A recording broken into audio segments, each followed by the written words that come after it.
हर हर महादेव दोस्तों, जय बद्री विशाल। हर साल की तरह इस साल भी बद्रीनाथ धाम की यात्रा स्टार्ट हो चुकी है। बहुत से भक्त यात्रा करके दर्शन प्राप्त कर चुके हैं और बहुत से भक्त यात्रा करने वाले। यह यात्रा मई से स्टार्ट होकर नवंबर तक चलेगी। नवंबर दीपावली की पूजा के बाद मंदिर के कपाट 6 माह के लिए बंद हो जाएंगे। तो अगर आप भी बद्रीनाथ धाम की यात्रा पर जाने वाले हैं या जा रहे हैं तो हमारी यह वीडियो आपकी यात्रा को आसान बनाने में काफी हेल्प करेगी। आज की इस वीडियो में हम बद्रीनाथ यात्रा से रिलेटेड हर एक छोटी सी बड़ी जानकारी देंगे, जैसे यात्रा पर जाने के क्या नियम है, यात्रा कैसे करनी है, क्या डॉक्यूमेंट लगेंगे, कहाँ रुकना है, दर्शन की टाइमिंग्स क्या होगी, खाने पीने की व्यवस्था के साथ साथ संपूर्ण बजट की जानकारी आपको हमारी इस वीडियो में मिल जाएगी। तो वीडियो को बिना स्किप किए पूरा एंड तक जरूर देखिएगा, जिससे कोई भी इम्पोर्टेंट इन्फॉर्मेशन आपसे छूट ना जाए। तो चलिए बिना किसी देरी के वीडियो स्टार्ट करते हैं। बद्रीनाथ धाम सनातन धर्म की 4 धामों में से प्रथम धाम है। इस धाम को सतयुग का धाम भी कहा जाता है। बहुत से भक्त बद्रीनाथ धाम पर बद्री विशाल जी के दर्शन के लिए आते हैं और बहुत से भक्त जो यात्रा करने का सोच रहे हैं उनके बहुत से डाउट होते हैं, जिनको एक एक करके दूर करते हैं आगे के वीडियो में। पहला डाउट कि रजिस्ट्रेशन क्या है। बद्रीनाथ की यात्रा पर जाने वाले भक्तों के मन में ये डाउट आता है कि रजिस्ट्रेशन क्या है, इसे कैसे करते हैं, बिना रजिस्ट्रेशन की यात्रा कर सकते हैं या नहीं। सबसे पहले मैं आपको ये जानकारी दे दूं कि उत्तराखंड के 4 धाम गंगोत्री, यमुनोत्री, केदारनाथ और बद्रीनाथ की यात्रा के लिए रजिस्ट्रेशन करवाना पड़ता है। रजिस्ट्रेशन एक तरह का यात्रा पास है जिससे आपको यात्रा करने की परमिशन मिलती है। इस यात्रा के दौरान आपका रजिस्ट्रेशन चेक किया जाएगा, तभी आपको दर्शन का टोकन मिलेगा और आप दर्शन कर सकेंगे। बिना रजिस्ट्रेशन के आप यात्रा नहीं कर सकते। रजिस्ट्रेशन 2 तरीके से होते हैं। पहला है online and second offline. Online registration आप अपने घर से ही फोन या लैपटॉप से कर सकते हैं। आप उत्तराखंड tourism.government.in पर जाकर अपना ऑनलाइन रजिस्ट्रेशन कर सकते हैं। ऑफलाइन रजिस्ट्रेशन के लिए आपको हरिद्वार या ऋषिकेश आना होगा, जहाँ रेलवे स्टेशन के पास में ही आपका ऑफलाइन रजिस्ट्रेशन होगा। इसमें आपको काफी लंबी लाइन में लगना पड़ेगा। आप ऑफलाइन रजिस्ट्रेशन के लिए अपना ओरिजिनल आधार कार्ड और अपनी 2 पासपोर्ट साइज फोटो जरूर कैरी करें।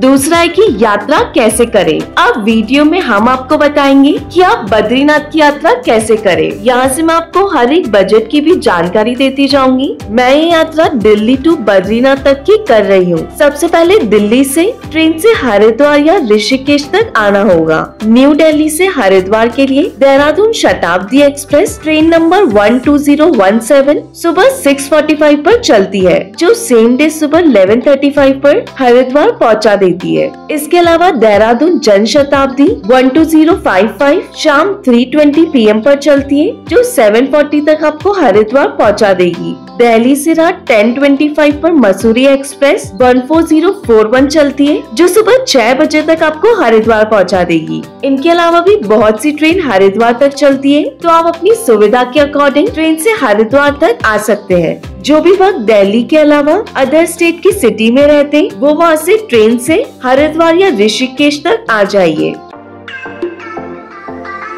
हरिद्वार ऋषिकेश तक आप बस से भी आ सकते हैं। अगर कोई फ्लाइट से आना चाहता है तो उसे देहरादून एयरपोर्ट तक आना होगा। दोस्तों, अगर आपकी ट्रेन आपको सुबह 8 बजे से पहले हरिद्वार या ऋषिकेश पहुंचा देती है, तो आप बस से सेम डे बद्रीनाथ धाम के लिए भी जा सकते हैं। अगर आप सुबह 8 बजे के बाद हरिद्वार या ऋषिकेश पहुंचते हैं, तो आपको 1 दिन का स्टे वहाँ करना होगा। हरिद्वार और ऋषिकेश से बद्रीनाथ के लिए बसें सुबह 3:30 बजे से सुबह 8 बजे तक ही चलती है। हरिद्वार से बद्रीनाथ की डिस्टेंस 310 किलोमीटर है, जिसे बस से पूरा करने में लगभग 10 घंटे लगते हैं। हरिद्वार से बस का फेयर 700 से 800 रुपए प्रति व्यक्ति रहता है और ऋषिकेश से गवर्नमेंट बस का फेयर 500 रुपए पर पर्सन रहता है।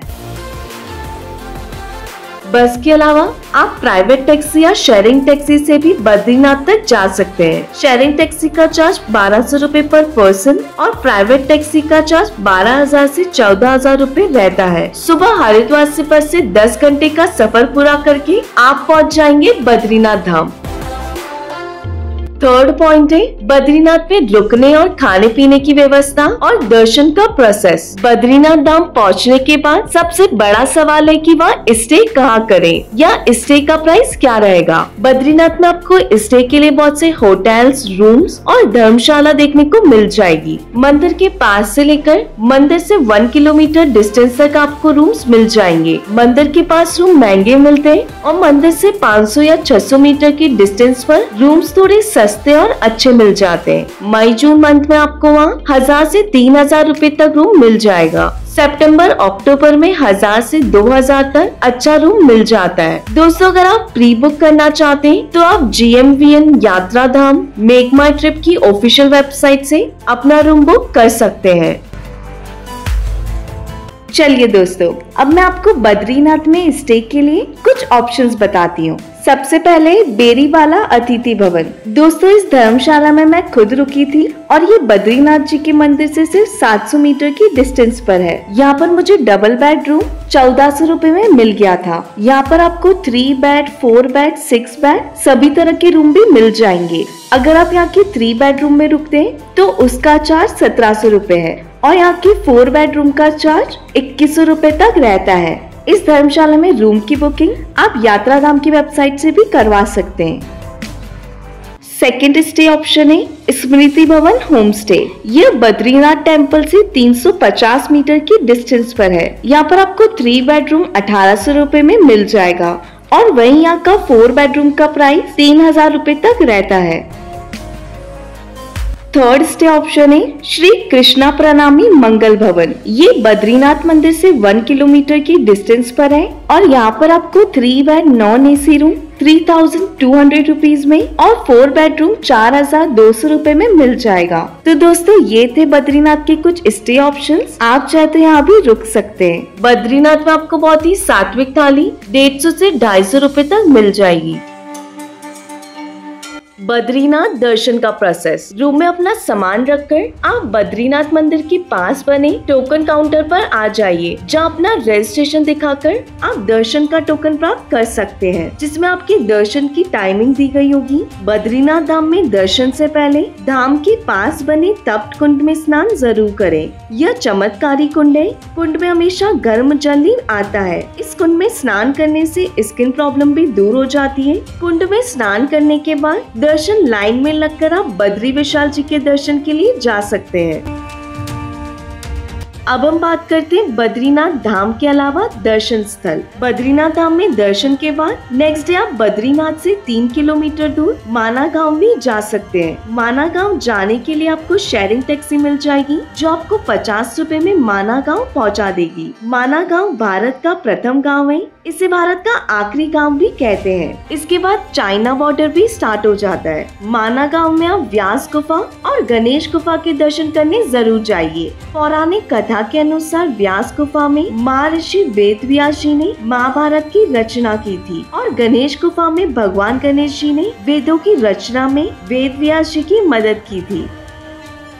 इसके साथ ही अगर आपको ट्रैकिंग पसंद है तो आप 7 किलोमीटर की ट्रैकिंग करके वसुधारा वाटरफॉल देखने भी जा सकते हैं। माना जाता है कि वसुधारा का जल पापी मनुष्यों के ऊपर नहीं गिरता है। माना गांव में जाकर गांव की प्रथम दुकान की चाय जरूर पी कर आइए। माना गांव से वापस टैक्सी से बद्रीनाथ धाम आकर अपने रूम में रेस्ट करिए और नेक्स्ट डे अर्ली मॉर्निंग बस से वापस आ जाइए हरिद्वार और हरिद्वार से सेम डे रात में आप ट्रेन से वापस दिल्ली या अपनी सिटी भी जा सकते हैं। चलिए दोस्तों, अब जानते हैं कि इस पूरी यात्रा में कुल कितना बजट लगा और यात्रा में टोटल कितने दिन लगे। Day first Delhi to Haridwar train sleeper का चार्ज 200 रुपए। हरिद्वार में 1 डे का स्टे 1000 रुपए। हरिद्वार में फूड 200 रुपए। Day second Haridwar to Badrinath by bus 700 रुपए। बद्रीनाथ में आपका stay for 2 days 2400 rupees. Badrinath में आपका फूड का चार्ज फॉर 2 डेज 600 रुपए। डे थर्ड बद्रीनाथ टू माना गांव बाय टैक्सी 50 रुपए। माना गांव टू बद्रीनाथ बाय टैक्सी 50 रुपए। Day fourth Badrinath to Haridwar by bus 800 रुपए। हरिद्वार में आपका फूड का चार्ज 200 रुपए। Haridwar to Delhi by train in sleeper coach 200 रुपए। तो टोटल आपका खर्चा हुआ 6400 रुपए पर पर्सन। तो दोस्तों इस प्रकार 6,500 रुपए में और 4 दिन में आप यह यात्रा दिल्ली से कर सकते हैं। अगर आप किसी और स्टेट से यात्रा कर रहे हैं तो अपने स्टेट से हरिद्वार आने और हरिद्वार से वापस जाने का ट्रेन का फेयर और डे ऐड कर लीजिएगा। वीडियो की लास्ट में मैं आपको कुछ इम्पोर्टेंट टिप्स देती हूँ जो यात्रा के दौरान आपके लिए हेल्पफुल रहेगी। फर्स्ट है, अपने साथ वूलन क्लोथ और रेन कोट जरूर लेकर जाएं क्योंकि वहाँ मौसम कभी भी बदल सकता है। सेकंड, यात्रा के दौरान सर दर्द, पेट दर्द, बुखार, सर्दी जुकाम और वॉमिटिंग की टैबलेट जरूर कैरी करें। थर्ड, हैवी ट्रैफिक या लैंडस्लाइड के दौरान आपको बीच रास्ते में कई घंटे रुकना पड़ सकता है तो अपने साथ खाने पीने की चीजें भी कैरी करें। फोर्थ, बद्रीनाथ धाम में अगर आप शाम को दर्शन करते हैं तो आपको कम भीड़ मिलेगी। मंदिर सुबह 6 बजे से रात 9 बजे तक खुला रहता है। फिफ्थ है, हरिद्वार से बद्रीनाथ के सफर में बस सिर्फ एक स्टॉप पे रुकती है जहाँ आप नाश्ता कर सकते हैं या फिर वॉशरूम जा सकते हैं। दोस्तों इस वीडियो में मैंने आपको हर एक छोटी बड़ी जानकारी देने की कोशिश की है। फिर भी अगर आपकी कोई डाउट हो तो आप कमेंट में हमसे पूछ सकते हैं। वीडियो अगर पसंद आई हो तो वीडियो को लाइक शेयर जरूर कर दीजिएगा। जय बद्री विशाल दोस्तों, हर हर महादेव।